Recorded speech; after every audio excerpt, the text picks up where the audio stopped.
Ce n'est pas le rite qui rend l'homme impur, ce n'est pas dans le sens le rite se laver les mains, pratiquer tout un tas de traditions d'hommes. Ce n'est pas ça qui rend l'homme impur. Ce qui rend l'homme impur, c'est le mal, et le mal qui vient du cœur. Hein. La bouche exprime ce dont le cœur est plein, quoi. Hein. Si ton cœur est plein de haine, plein de meurtre, plein d'idolâtrie, plein de péché, ta bouche va l'exprimer, quoi. Hein. Ça va sortir. Hein. Quelqu'un qui est plein de haine, il va se mettre à insulter quelqu'un. Quelqu'un qui est plein d'immoralité sexuelle, ses yeux vont se mettre à regarder la femme de quelqu'un d'autre, ou l'homme, le mari de quelqu'un d'autre. Hein.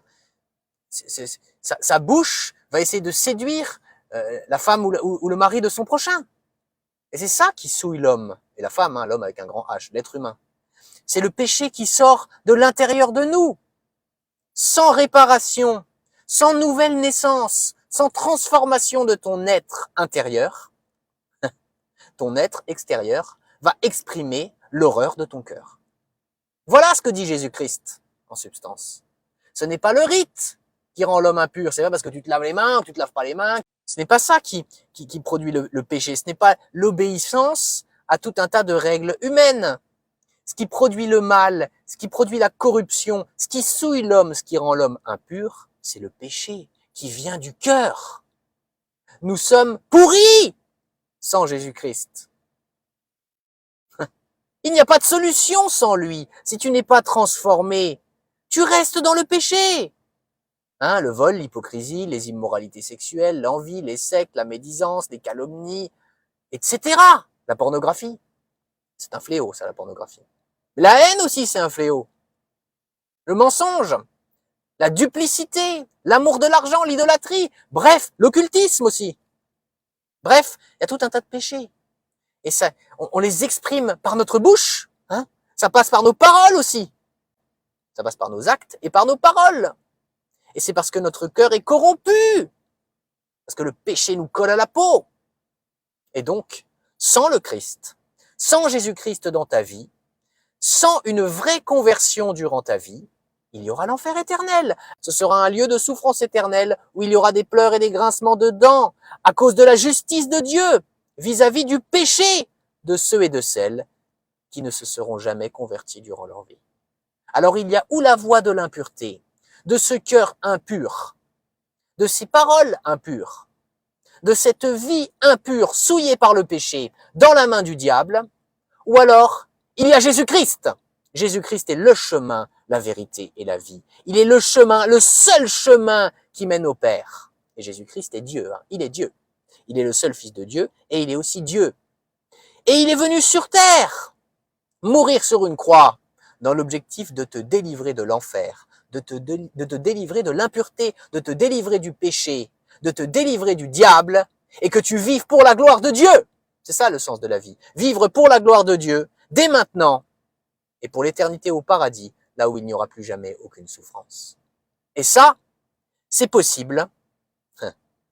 C'est possible pour ceux et celles qui sont prédestinés à accepter ce choix, hein, accepter cette voie.